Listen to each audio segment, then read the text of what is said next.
The Great Hall of the Galaxy Council was the largest room in the known universe. It floated in the center of neutral space, far from any star or planet.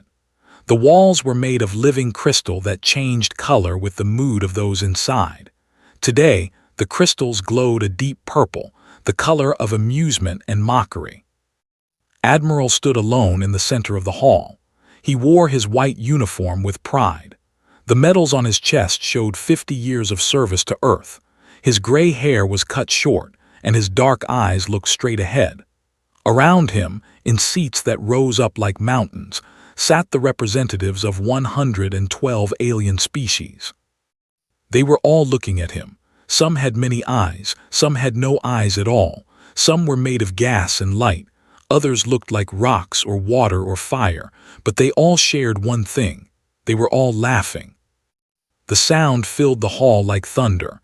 It bounced off the crystal walls and came back even louder, did not move. He had expected this. "You want to join the council?" The speaker was a tall creature called the High Voice. His body was blue and smooth like polished stone. He had 4 arms and a head shaped like a diamond. "Humans want to sit among the great species of the galaxy." More laughter, waited for it to stop. "We have been in space for 200 years, said. His voice was calm. "We have colonized 47 worlds. We have built ships that can cross the galaxy. We ask only for fair treatment. We ask for trading rights. We ask for protection under council law." The High Voice leaned forward. "You live for what? 80 years, 90 if you are lucky. My species lives for 10,000 years. The rock people of Sector 7 live forever. Why should we make deals with creatures who die before the ink is dry?" "Because we have much to offer," said. "Our scientists, our artists, our workers, we are fast learners, we adapt quickly." A creature that looked like a floating ball of green light spoke next. "You also fight quickly. We have watched you, humans. You fight among yourselves. You kill your own kind over small pieces of land, over ideas, over the color of your skin." Felt his face grow hot, but he kept his voice steady. "We have grown past those days. Earth is united now. We speak with one voice." "One voice that we do not want to hear," said another delegate. This one was a female from a species that looked almost human, except her skin was silver and she had 3 eyes. "You are emotional creatures. You make decisions based on feelings, not logic. You are too dangerous to trust." The High Voice raised all 4 of his arms. The hall became quiet. "The council has discussed this matter for many cycles. We have reached a decision." Held his breath. Behind him, watching through a video link on the human ship, his crew waited too. Commander stood on the bridge of the warship Defiance. She was younger than only 42. Her black hair was tied back in a tight bun. Her hands gripped the edge of her command chair. "Come on," she whispered, "give us something." Lieutenant stood beside her. He was the ship's tactical officer, a quiet man with sharp eyes. "The Council has never accepted a new species in 3,000 years, he said softly. "Maybe we should not expect." Quiet said, "Listen." The High Voice spoke again. "The Galaxy Council rejects humanity's request for membership. Furthermore, we deny all trading rights. Human ships are forbidden from entering Council space. Any human vessel found in our territory will be destroyed. This is final." The hall erupted in cheers. The alien delegates clapped their hands, tentacles, and appendages together. Some made sounds that humans could not hear. The crystals in the walls turned bright yellow, the color of victory and joy. Stood very still. His heart was beating fast, but his face showed nothing. He had trained for moments like this. He had spent his whole life learning to hide his feelings. "May I speak?" he asked. The High Voice waved a dismissive arm. "You may beg if you wish. It will not change anything." Took a deep breath. "I do not beg. I came here in good faith. I came here as a representative of 8 billion humans on Earth and 12 billion more on our colony worlds. I came here to ask for peace and partnership." "And you have been refused," the High Voice said. What more is there to say? Looked around the hall. He looked at each species in turn, the tall ones, the small ones, the strange ones. I want to remember your faces, he said quietly. I want to remember how you looked when you laughed at us. The laughter stopped. Something in his voice made them pause. Is that a threat? The silver-skinned female asked. It is a promise, said. You call us emotional, you call us dangerous, you call us short-lived freaks.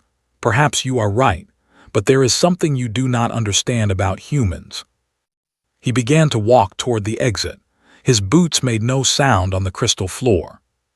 We remember, he said. We remember everything, every insult, every injury, every time someone tells us we are not good enough, and we never ever give up. He reached the door and stopped. He turned back one last time. 50 years ago we first contacted the council. We asked for friendship. You ignored us. 30 years ago we asked again. You laughed at us. Today you reject us completely. You have had your chances, all of them. The high voice stood up. What exactly are you saying, human? Smiled. It was not a happy smile. It was the smile of a man who had made a difficult decision. I am saying that diplomacy is over. You wanted freaks. You have them. Goodbye. He walked out of the hall.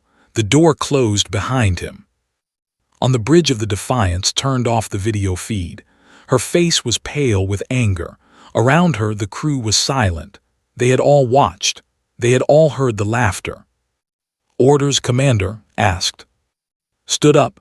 She walked to the window and looked out at the stars. Somewhere out there, the Admiral was boarding his shuttle and flying back to the ship.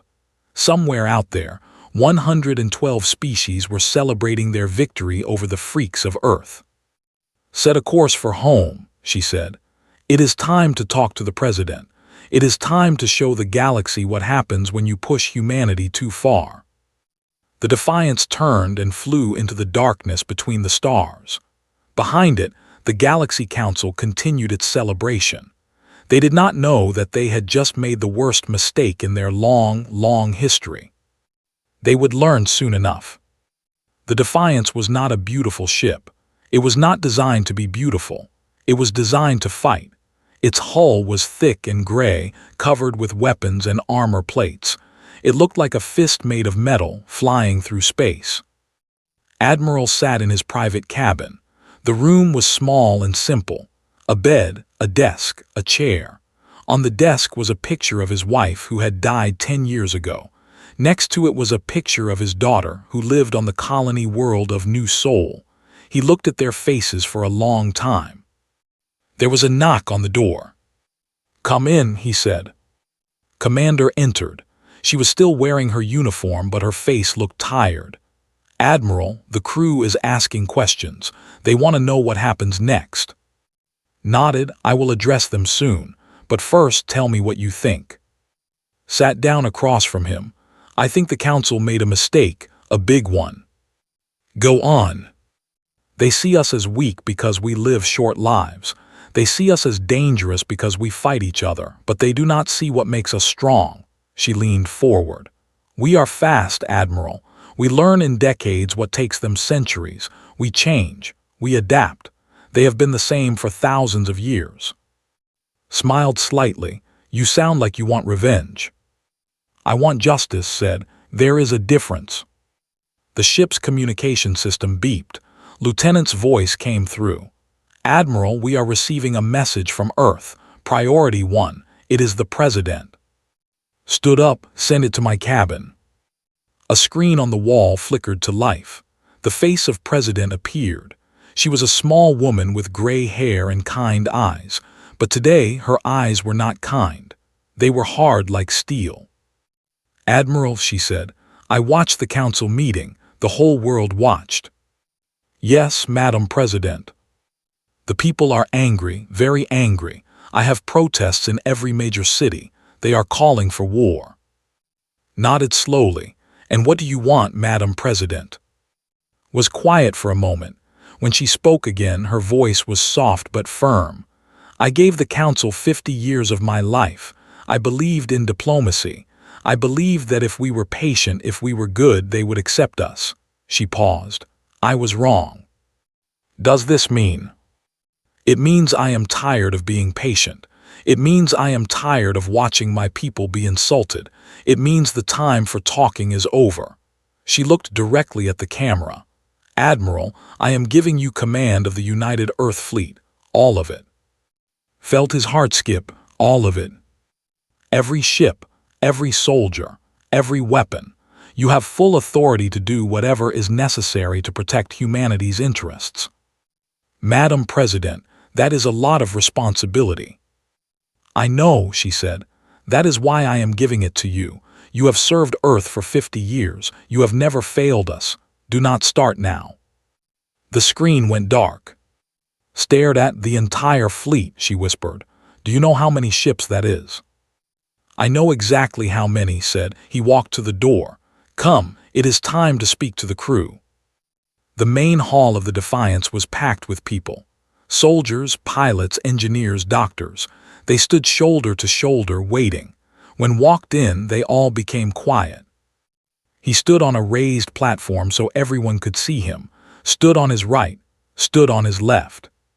You all saw what happened today, began. You saw how the council treated us. You heard what they called us, freaks, vermin, dangerous animals.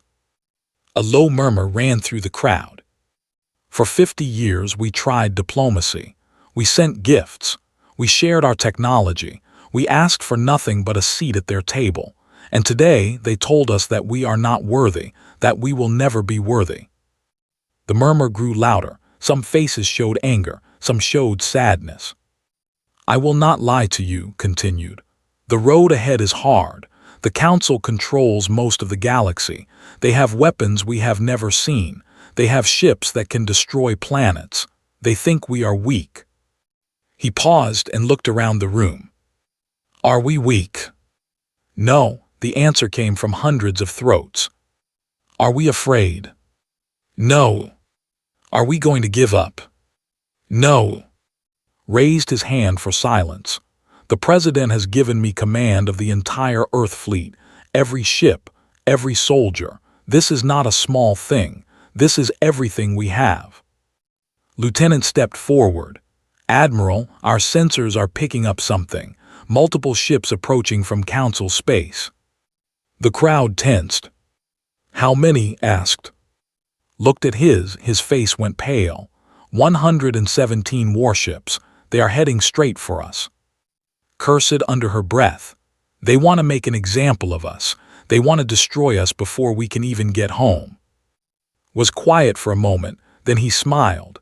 It was the same smile he had shown the Council, the dangerous one. 117 ships, he said. They must be very scared of us. Sir looked confused. Think about it, we have one ship, and they send 117 to stop us. Turned to the crew. They call us freaks, they call us weak, but they send 100 ships to stop one. What does that tell you? A young pilot near the front laughed. It tells me they are not as confident as they pretend to be. Exactly, said. They fear us, they fear what we might become, and they should. He walked to the main console and pressed a button. A star map appeared in the air above them. It showed the Defiance as a small blue dot. Behind it, coming fast, were many red dots. We cannot fight them all, said. Not today, not with one ship, but we do not need to fight them. What do we need to do? Asked. Pointed to a dark area on the map. It was far from any star, any planet. It was empty and black. We need to go there. There is nothing there, said. Nothing that they know about. Eyes sparkled. Do you know why humanity never showed our full strength to the Council? The crew was silent. Because we were waiting, hopping, praying that they would accept us without a fight. He pressed another button. The dark area on the map lit up with thousands of blue dots. Now we have nothing to hope for. Now we have nothing to lose. Stared at the map with wide eyes. Admiral, are those? Ships, said. Thousands of ships, hidden in dark space for decades, built in secret, crewed by people who knew this day might come. The crew erupted in cheers. The sound was so loud that the walls shook. Raised his hand again, set a course for the dark zone, maximum speed, let them chase us, let them think they have us trapped. He smiled one last time. And when we get there, we will show the galaxy what freaks can really do. The Defiance jumped to light speed and disappeared into the darkness between the stars. The dark zone had no name. It was not on any map. For 300 light years in every direction there were no stars, no planets, nothing but cold, empty space. The Council called it the Dead Region. They never went there. There was no reason to go there. That was exactly why humanity had chosen it. The Defiance dropped out of light speed and stopped. Behind it, the 117 Council ships appeared moments later. They spread out in a wide circle, surrounding the human vessel like wolves around a wounded deer. On the bridge of the lead Council ship, a commander from the Stone People watched with satisfaction. His name was untranslatable to human ears, but his crew called him the Crusher. He had earned that name by destroying 37 ships in his long career. "The human vessel has stopped," one of his officers reported. "They have nowhere to go." "Open a channel," the Crusher ordered. "I want to speak to them before they die." The flickered Admiral's face appeared. He looked calm, too calm. "Human," the Crusher said, "you have broken Council law by threatening the High Voice. The punishment is death. Do you have any last words?" Smiled, "Just a question." "Ask it." "Do you know why humans fear the dark?" The Crusher blinked his stone eyes. "What?" "When we were young, living in caves on Earth, we feared the dark. We feared what might be hiding in it, what might be watching us." Leaned forward. "We learned to use that fear. We learned to become the thing that hides in the dark." "You speak in riddles. Prepare to." "Look around you," said softly. The Crusher looked at his sensors. At first he saw nothing, the Defiance, the dark emptiness, his own fleet, but then his officers began to shout. "Sir, new contacts." "Where? How many?" "Everywhere, thousands of them." The dark space around them came alive. Ships appeared from nowhere. They had been running silent, invisible to sensors, drifting in the cold dark for years. Now they powered up their engines, their weapons, their shields. The Crusher counted the ships on his screen. He counted again. The number did not change. 12,000 human warships. Each one was smaller than a Council ship, but there were so many. They surrounded the Council fleet completely. There was no escape. On the Defiance, Commander stood beside. She watched the sensor readings with a mixture of pride and awe. "They actually came," she said. "All of them."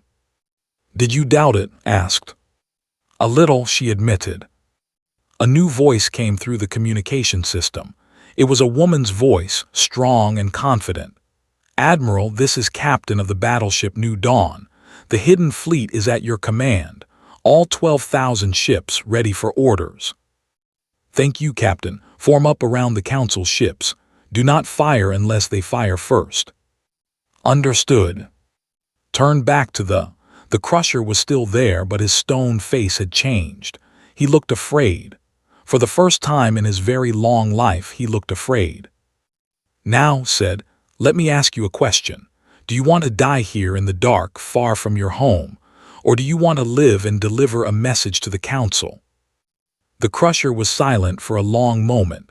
His officers watched him, waiting. The stones that made up his body shifted and cracked with stress. "What message?" he finally asked. Pressed a button. His face was replaced by a recording.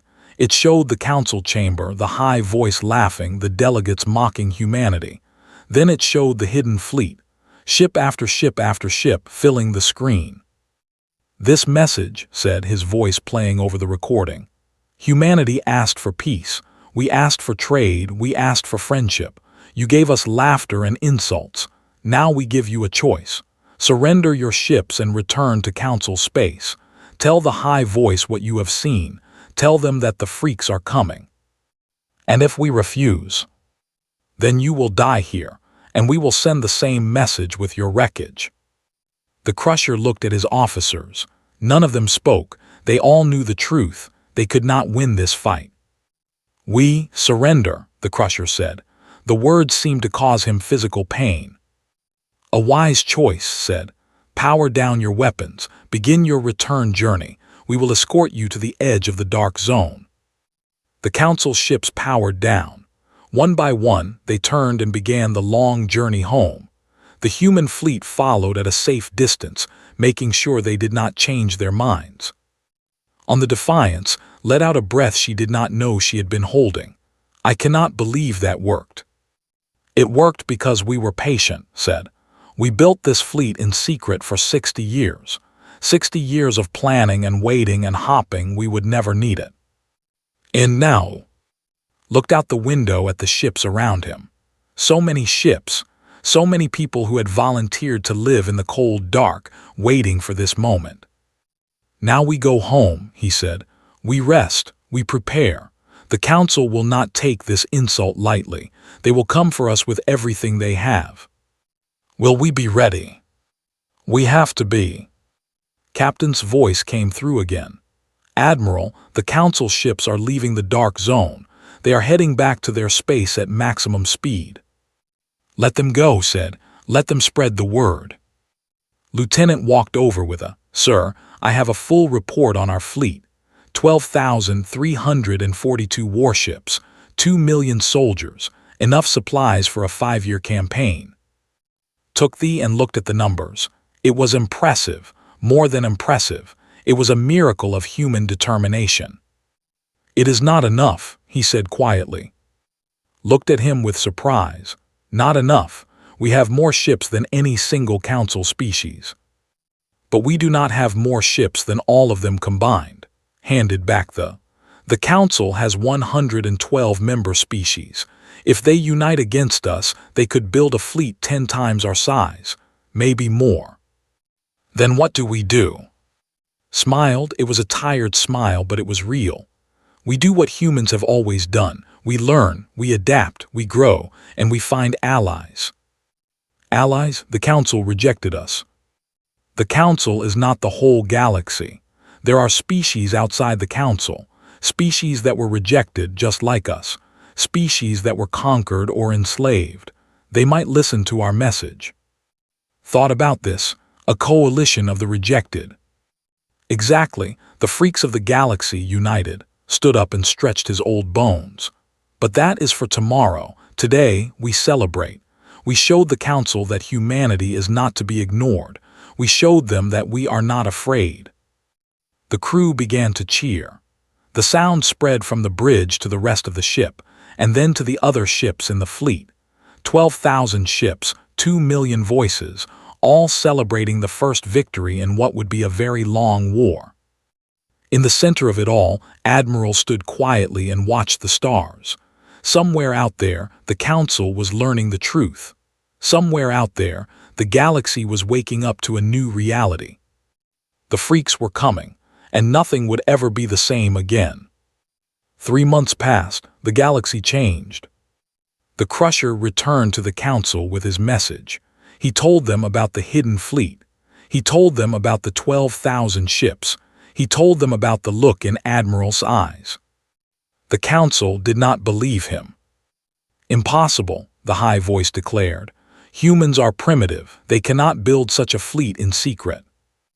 "I saw it with my own eyes," the Crusher insisted. "They had us surrounded. They could have destroyed us in minutes." "Then why did they let you go?"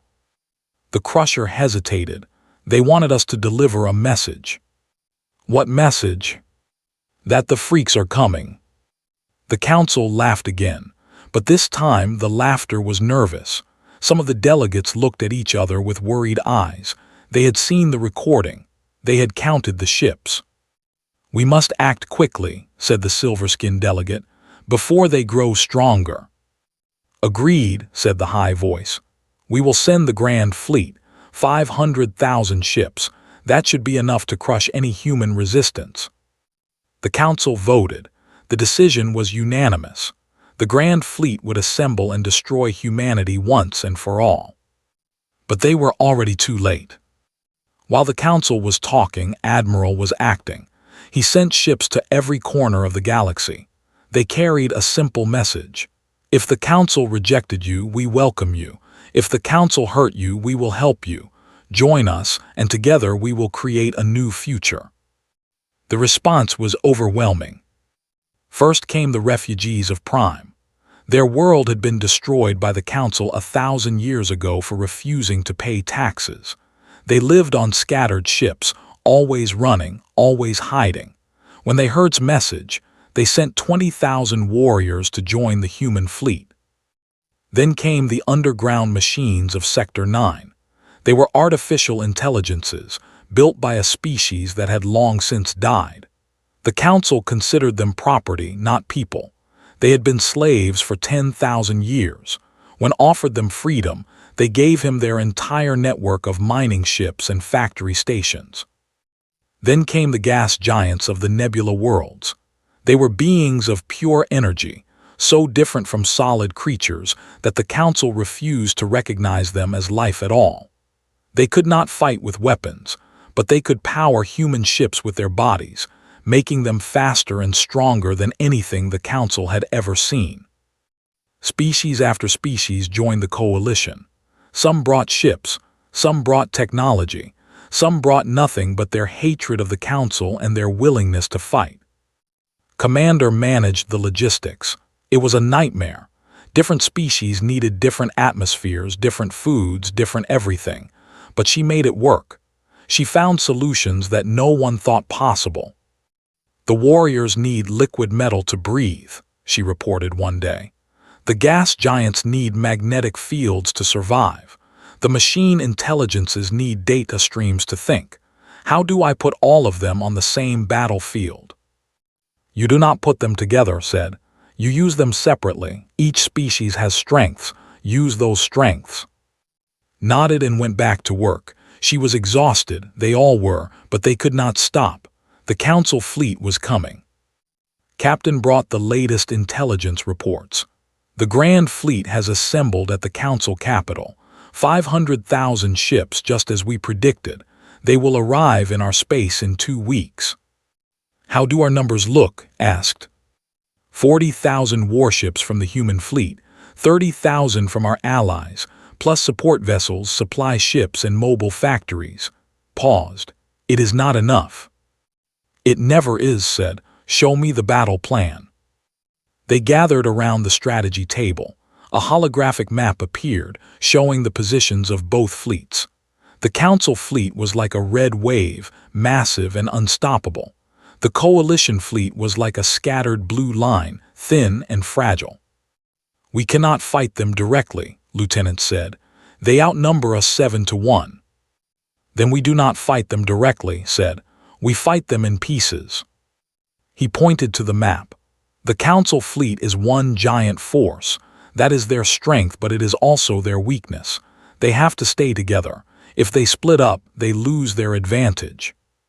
How do we make them split up? Asked. Smiled, we attack there. The room went quiet. Admiral said carefully, attacking is considered wrong even in war. We will not attack civilians, clarified. We will attack military targets, shipyards, supply bases, communication centers. We will hit them where it hurts, and we will do it in 50 places at once. Studied the map. If we attack 50 locations, they will have to send ships to defend each one. Exactly, they will have to split their fleet, and when they do, we hit them one piece at a time. The plan was risky. It required perfect timing and coordination between dozens of different species. One mistake could doom the entire coalition. But it was their only chance. The coalition fleet divided into 50 strike groups. Each group had a mix of human ships and allied vessels. Each group had a specific target. Admiral led the main force himself. His target was the most important, the Council's primary shipyard, where they built their largest warships. It orbited a blue star called the Heart of the Empire. The strike began at dawn, Earth time. 50 groups, 50 targets, 50 battles happening at the same moment across the galaxy. This group jumped into the heart of the Empire system with a flash of light. The shipyard was enormous, a metal ring that circled the entire star. Thousands of workers lived there. Millions of tons of materials flowed through it every day. "All ships target the construction bays," ordered. "Avoid the living quarters. We are here to destroy machines, not people." The human ships opened fire. Missiles streaked toward the shipyard. The warriors followed in their fast attack craft, slicing through defense systems with their crystalline blades. The energy beings surrounded the station and drained its power grid in seconds. The shipyard's defenses crumbled. Without power, the guns fell silent. Without construction bays, no new ships could be built. "Sir, incoming message from the Council defenders," reported. "They are surrendering." Felt no joy, only relief.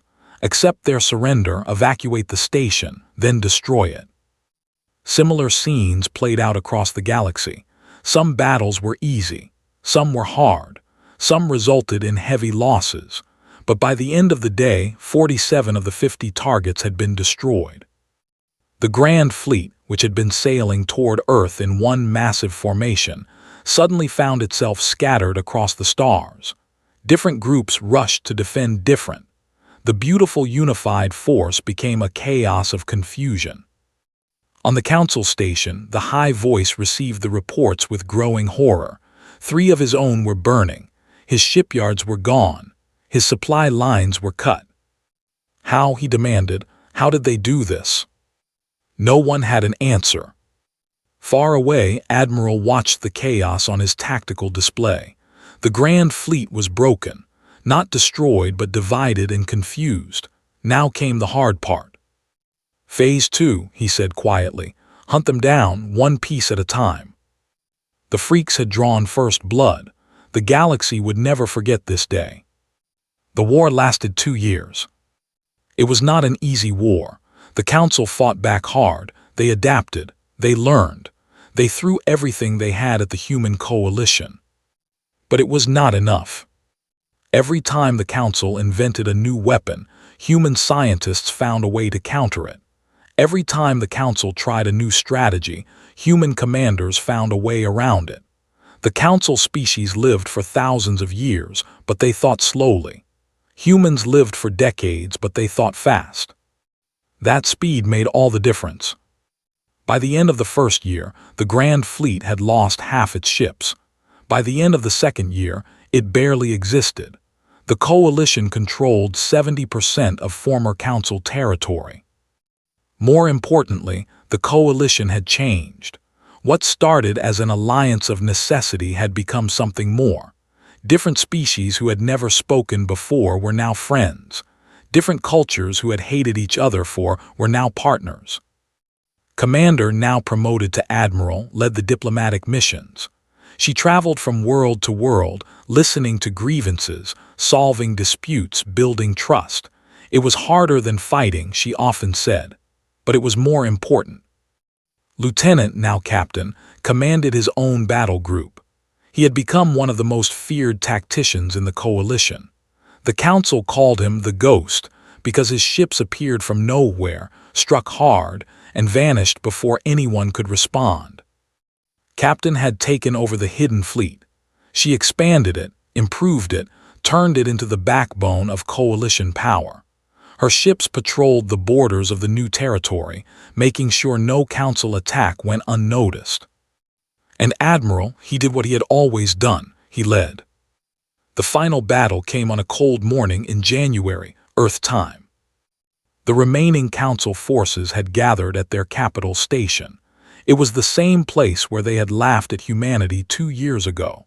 The same crystal walls, the same diamond-shaped High Voice. But now, instead of 112 species, only 37 remained loyal to the Council.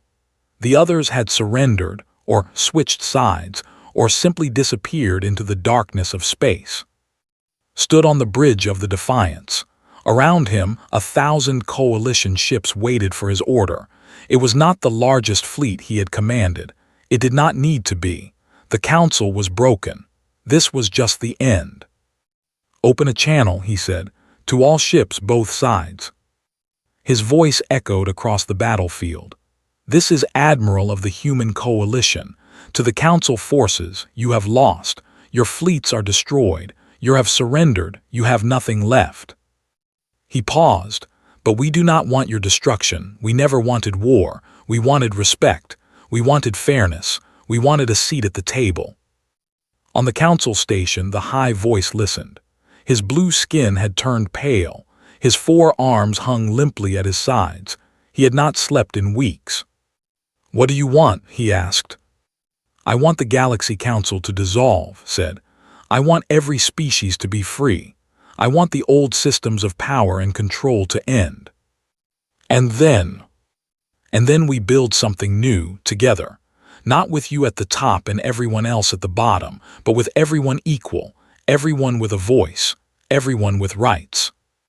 The high voice was silent for a long moment. "You ask me to destroy everything my species has built for 10,000 years. Yes.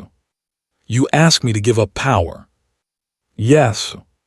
Why would I do that?" Smiled. It was not a threatening smile. It was almost sad. "Because the alternative is worse. Look at your fleet. Look at mine. You cannot win this fight. If you try, your species will be destroyed. Your culture will be forgotten. Your children will grow up in a universe where the Council is just a story." He leaned forward. "Or you can surrender. You can join us. Your species can survive. Your culture can continue. Your children can have a future." The high voice looked around the room. His advisors, his guards, his fellow delegates, they all had the same expression: fear, exhaustion, defeat. "You promise that we will not be destroyed?" "I promise," said. "We are not like you. We do not kill those who surrender. We do not mock those who are weaker. We do not treat anyone as less than a person." "Why?" The high voice seemed genuinely confused. "You have the power now. You could do anything you want." "Because that is not who we are." Stood. "You called us freaks. You called us emotional. You were right. We feel things deeply. We feel anger and fear and hate. But we also feel compassion. We feel mercy. We feel hope." He spread his arms wide. "The galaxy can be better than it was. Not perfect, never perfect, but better. That is what humans believe. That is why we fight, not to destroy, to build." The high voice bowed his diamond-shaped head. When he raised it again, his eyes were wet with something that might have been tears. "The Galaxy Council surrenders." The words echoed across space. Every ship, every station, every world heard them. The war was over. Commander stepped onto the council station 3 hours later. Behind her came 100 coalition soldiers and diplomats. They walked through halls that had once been forbidden to their kind. The crystal walls no longer glowed purple with mockery. They glowed a soft blue, the color of peace. The high voice met them at the entrance to the great hall. He had removed his symbols of office. He wore simple clothes. He looked old, tired, but somehow also relieved. "Admiral," he said, "you are here to take possession of the station." "I am here to plant a flag," she said, "as a symbol." She walked to the center of the hall, the same spot where Admiral had stood 2 years ago, the same spot where the council had laughed at humanity. She planted the flag of Earth, blue and green and white. Then, next to it, she planted the flag of the new coalition. It showed a circle of hands, different shapes and sizes, reaching toward a central star. 2 years ago, she said, we asked to join you. You rejected us. You called us freaks. You said we were too emotional, too violent, too short-lived to be worthy of respect. She looked around the hall. Former council members stood watching. So did representatives of the coalition. So did reporters from 100 different worlds. You were wrong about us, but we do not want revenge. We do not want to become what you were. We want to build something better, something fair, something that lasts. She turned to the high voice. You are invited to join our coalition, not as a ruler, Not as a master, but as an equal. Your species has much to offer. Your knowledge, your experience, your perspective. We want all of it. The high voice stood in shock. You want us to join you after everything we did? Yes, said simply. That is what freaks do, we forgive. Far above, Admiral watched from the Defiance. He could see the ceremony through the ship's cameras. He could see standing proud and strong. He could see the flags waving in the artificial breeze. Captain stood beside him. It is done, she said. We won. We did not win, said softly. We survived. There is a difference. What happens now?